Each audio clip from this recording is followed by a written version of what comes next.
हमारे देश के प्रधानमंत्री नरेंद्र मोदी इन दिनों जापान के दौरे पर गए हुए हैं। बहुत महत्वपूर्ण ये दौरा होने वाला है। उसके बाद से ये चाइना के दौरे पर जाने वाले हैं, जिसमें एससीओ समिट में वो भाग लेने वाले हैं चाइना के दौरा पे। और चाइना के दौरा पे ही मेन खेला होने वाला है, जो कि ब्रिक्स कंट्री है, वो मिलकर करने वाली है अमेरिका के लिए। तो वो क्या पॉइंट्स है, जापान के दौरे पर गए तो वहाँ पे क्या हुआ, वो क्या डील साइन हुआ, फिर उसके बाद अब चाइना में क्या होने वाला है, सारा कुछ इस वीडियो में डिटेल बाय डिटेल हम आपको बताने वाले हैं। जो जापान का दौरा हुआ है या फिर चाइना का दौरा ये करने वाले हैं जापान के दौरे के बाद, तो सबसे जो निगाहें हैं, पैनी निगाहें होने वाली है अमेरिका की इंडिया पे, वो भी जो है ब्रिक्स कंट्री में क्या होने वाला है। क्योंकि अमेरिका को ये चिंता है, अमेरिका के राष्ट्रपति को ये चिंता सताई हुई है कि डॉलर का चलन कम करने के लिए ब्रिक्स कंट्री जो है अपना डॉलर ना पैसा ना लॉन्च कर दे कि उनका डॉलर कमज़ोर हो जाए। तो ये बहुत महत्वपूर्ण है। आपको पता ही है कि हमारे ऊपर 25% का टैरिफ पहले से लगा हुआ था अगस्त के शुरुआती महीने में ही, लेकिन उसके बाद से अगस्त के लास्ट वीक में हमको 25% का और अतिरिक्त टैरिफ देना पड़ रहा है। तो टोटल 50% का हो गया। अमेरिका ने हवाला दिया है कि रसिया से हम व्यापार करते हैं, तेल लेते हैं, तो उससे उसके सुरक्षा को खतरा है। अब इनलॉजिकल ये चीज़ है, अब कैसे भी टैरिफ उसको लगाना था, तो 50% का टैरिफ लग गया, तो हमारा सामान जो है वहाँ अमेरिका जाकर महंगा हो रहा है। तो अमेरिका की जो जनता है वो कुछ और सामान देखेगी, कोई दूसरे देशों का सामान देखेगी, तो ऐसे में हमारा मार्केट ख़राब होगा, हमारा अर्थव्यवस्था गिरेगा। तो इसी को लेकर जो है नरेंद्र मोदी जापान गए हुए हैं कि कैसे हम व्यापार जो है अपना अमेरिका से कम कर कर अब दूसरे देश में भी फैलाना चालू करें। फ्रांस में भी गए हुए थे कुछ महीना पहले। तो स्ट्रेटेजिकली हम देखें तो फ्रांस, जापान और भी देश जो है, रसिया, वो हमारा बहुत महत्वपूर्ण पार्टनर होने वाला है इस डॉलर को, चलन को कम करने के लिए, या फिर हमारे देश में जो टैरिफ लगा हुआ है उसके काट के लिए।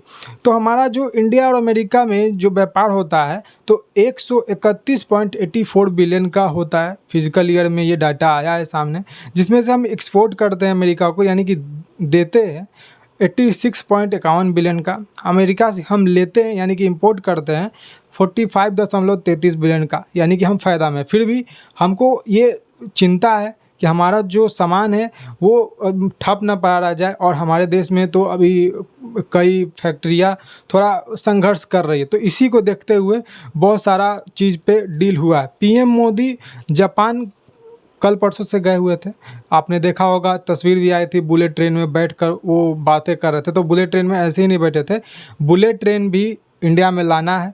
2007 में जो प्रधानमंत्री नरेंद्र मोदी है, उन्होंने सपना देखा था, जो गुजरात के जब वो सीएम हुआ करते थे, कि हमारे देश में भी बुलेट ट्रेन होना चाहिए। तो ये 2027 में सपना उनका पूरा होने वाला है, 20 साल के बाद।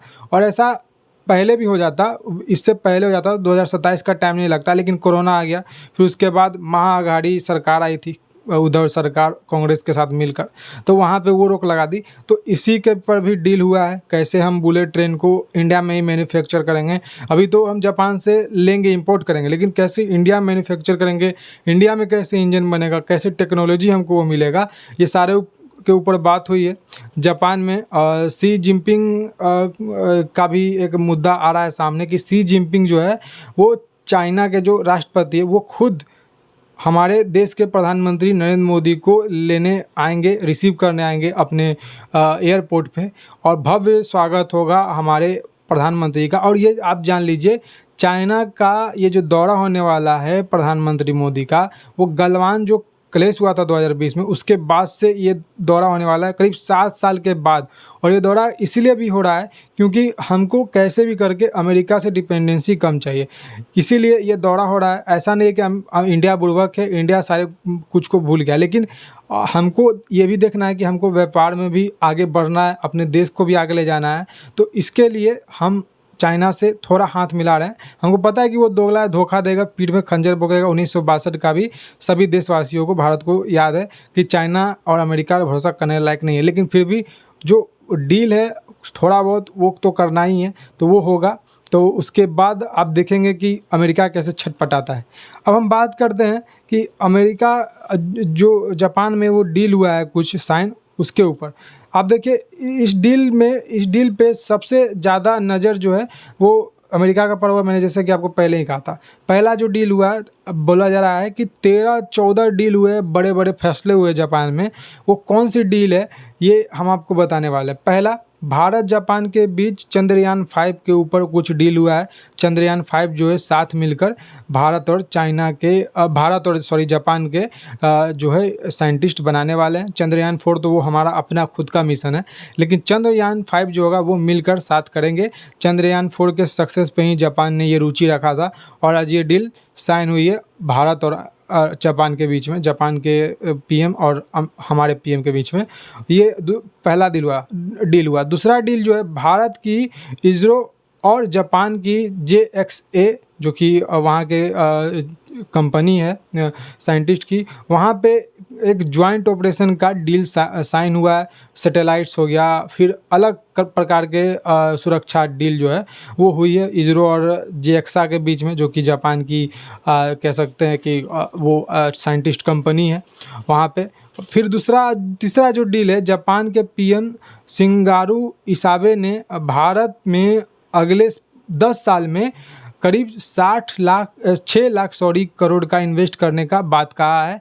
और जब इंडिया तीसरा बड़ा अर्थव्यवस्था बन जाएगा पूरे वर्ल्ड का, उसके बाद से जापान और भी ज़्यादा का इन्वेस्ट करेगा। जापान के PM शिंगारू इसाबे ने 6 लाख करोड़ का इन्वेस्ट करने का बात कहा है और ये होने वाला है और ये बहुत बड़ी बात है। चौथा जो डील है, छोटे मध्यम बिजनेस और स्टार्टअप को जापान सहयोग करेगा। जापान में जाकर भी वो जॉइंट वेंचर कर सकते हैं, पार्टनरशिप के तहत काम कर सकते हैं, फोकस कर सकते हैं। तो इसके लिए भी ध्यान दिया गया है जापान के साथ मिलकर कैसे हम अपना स्टार्टअप आगे ले जा सकते हैं, क्योंकि आजकल जो भी स्टार्टअप आ रहा है इंडिया में ज़्यादातर वो सक्सेसफुल नहीं होती है, अधिकतर फ्लॉप ही होती है, कुछ ही सक्सेसफुल होती है। तो इसके लिए भी कुछ काम चल रहा है।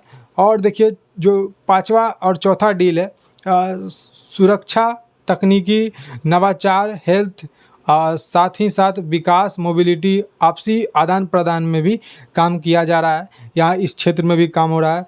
मानव संसाधन आदान प्रदान, डिजिटल क्रिटिकल्स, मिनरल्स और क्लीन एनर्जी जैसे कि क्षेत्रों में आपको इन्वेस्ट करते हुए जापान देखने को आपको मिलेगा। यहाँ पे MOU एक साइन हुआ है इस क्षेत्रों में। दोनों देशों के बीच आपसी कामगारों को एक दूसरे के यहाँ आसानी से आने जाने का, काम करने का मौका देने का समझौता हुआ है। मतलब कि आपको पता है पहले हम जापान और इंडिया के लोग जो है वो आसानी से आ जा नहीं सकते थे, वीज़ा पासपोर्ट का ज़रूरत होता था। लेकिन अब से लगता है कि उसको थोड़ा मतलब उसमें जो है वो सावधानी बरती जाएगी, वहाँ पे राहत देने का काम किया जाएगा। वो वीज़ा और पासपोर्ट को थोड़ा मतलब कि कह सकते हैं कि उतना ज़्यादा ध्यान नहीं दिया जाएगा, या फिर फ्री में भी जा सकते हैं बिना वीज़ा पासपोर्ट के। तो इस पर भी गौर हुई है यहाँ पे ये इसमें भी बात आया है कि आसानी से जापान के लोग जो है इंडिया में और इंडिया के लोग जापान में आ जा सकते हैं व्यापार के लिए या फिर अन्य क्षेत्रों के लिए। ये हुआ 5-6 मैंने आपको बताया। अब देखिए छठा जो है, जापान में IT सेक्टर में प्रशिक्षित भारतीय पेशावर को खास महत्व दिया जाएगा। मतलब हमारे जो IT सेक्टर के स्टूडेंट है या फिर लोग हैं जो कि IT सेक्टर में बहुत अच्छा कर रहे हैं, वो जापान में उनको ज़्यादा फोकस किया जाएगा, उन पे ज़्यादा ध्यान दिया जाएगा। इस पर बात हुई है। विज्ञान के भारतीय छात्रों व छात्राओं को जापान में खास तौर पर प्रोत्साहित करेगी। जापान सरकार प्रोत्साहित करेगी विज्ञान के क्षेत्र में जो भी छात्र और छात्राएं हैं। मैंने जो आपको भारत और जापान के बीच का अभी ये डील बताया है, 5-6 ही मैंने आपको बताया, लेकिन और भी ज़्यादा डील हुआ है। अभी उस पर और लंबा वीडियो हो जाएगा, लेकिन बहुत अन्य प्रकार का जो डील है वो साइन हुआ है और इससे अमेरिका बौखलाया हुआ है। और ख़ास करके ट्रम्प की नज़र जो है हमारे इंडिया पे है, क्योंकि उसका जो है गंदा नज़र इंडिया पे था कि इंडिया की अर्थव्यवस्था को कैसे बर्बाद कर दिया जाए। हमारा आप देखिए तो अभी जो हमारा जो रेटिंग आया है पूरे ग्लोबल में, मतलब पूरे वर्ल्ड में जो अभी व्यापार का जो परसेंटेज आया है, जो कितने दर से कौन देश आगे बढ़ रहा है, विकास कर रहा है, कितना अर्थव्यवस्था रहा है, उसके मुकाबले हमारा इंडिया का जो है 7.8% का जो है अर्थव्यवस्था का स्पीड रहा है आप ये जाकर चेक करिएगा, बहुत ही अच्छा और सराहनीय ये चीज़ रहा। और इस इकोनॉमी को वो जो इतना फास्टेस्ट ग्रो कर रहा है, वो उसको डेड इकोनॉमी ट्रम्प बोल रहा है। तो इसके जो है जो गाल पे तमाचा हम भारतीयों ने मार दिया है। तो ये बहुत ही वाहियात एक बयान था कि हमारा जो इकोनॉमी डेड है, वो डेड नहीं है। डेड अगर था तो 50% का टैरिफ ही क्यों लगाया? 50% का अगर टैरिफ लगाया है तो डेड इकोनॉमी पर क्यों 50% का टैरिफ लगाया? ये सवाल इससे होना चाहिए। अभी तो ये जापान का जो डील है हमारे इंडिया के बीच में, वो कुछ भी नहीं था। अभी चाइना में देखिए क्या होता है। चाइना अभी एससीओ मीटिंग होने वाला है वहाँ पे बहुत सारे साउथ अफ्रीका के भी देश आने वाले हैं, पाकिस्तान भी आने वाला है। पाकिस्तान को तो खैर छोड़ दीजिए, वो क्या ही डील करेगा, उसके देश में होता ही क्या है। लेकिन इंडिया भी है, उसमें रसिया भी है। रसिया और इंडिया के प्रधानमंत्री का बहुत भव्य स्वागत किया जाएगा, मैंने जैसा अभी अभी कहा। तो यहाँ पे जो भव्य स्वागत हो रहा है, तो चाइना ऐसे ही नहीं करने वाला है। चाइना हर एक अपने काम पे उसका एक मंसूबा होता है प्रॉफिट का। तो यहाँ पे प्रॉफिट की डील वो करेगा। अब वो कौन सी डील है ये देखना होगा, क्योंकि आने वाले समय में आपको मिलेगा देखने को कि अमेरिका का अर्थव्यवस्था धड़ल्ले से नीचे गिर रहा है। और ये अमेरिका अपने लिए ही कुल्हाड़ी मारा है पैर पे। अमेरिका जो है पिछले कितने साल में भारत ने अमेरिका से अच्छे संबंध बनाए, लेकिन अमेरिका के राष्ट्रपति ट्रम्प जो है 1 मिनट में उस संबंधों को ख़राब करने का काम कर रहे हैं। और बोला जा रहा था कि कोई वीडियो वायरल हो रहा था, न्यूज़ पे भी चल रहा था आउटलेट, कि अमेरिका के राष्ट्रपति ने इंडिया के पीएम को कॉल किया 3-4 बार, उन्होंने फ़ोन नहीं उठाया हमारे इंडिया के प्रधानमंत्री मोदी ने। तो अच्छा ही किया है, गलत नहीं किया है, क्योंकि 50% का आप टैरिफ लगा देते हैं। आप अपने धरती पे से पाकिस्तान के मुनीर को धमकाने के लिए खुली छूट दे देते हैं। उसके बाद आप बोलते हैं कि पाकिस्तान में तेल है और इंडिया उससे लेगा। तो ये बहुत ही वाहियात बात है। उसके बाद से आप सोचते हैं कि इंडिया आपसे बात करेगा, तो वो गलत बात है, वो सही बात नहीं है। और जापान भी गुस्से में है अभी अमेरिका से, क्योंकि जापान के साथ भी अमेरिका ने कुछ डील पे उसको ज़बरदस्ती करने का कोशिश किया है, तो उससे वो गुस्से में है। और यहाँ पे आप देखिए एक महत्वपूर्ण बात है, जापान और इंडिया का जो प्रधानमंत्री के साथ मीटिंग हुआ था, अभी जो दौरे पर गए थे प्रधानमंत्री, वहाँ पे अमेरिका का कोई बात ही नहीं हुआ। अमेरिका के ना टैरिफ पे नहीं, अमेरिका पे कोई बात हुआ है। तो ये बहुत ही महत्वपूर्ण बात है कि हम तुम पे इतना ध्यान ही नहीं देते हैं कि तुम जितना हम मतलब आगे उछल रहे हो।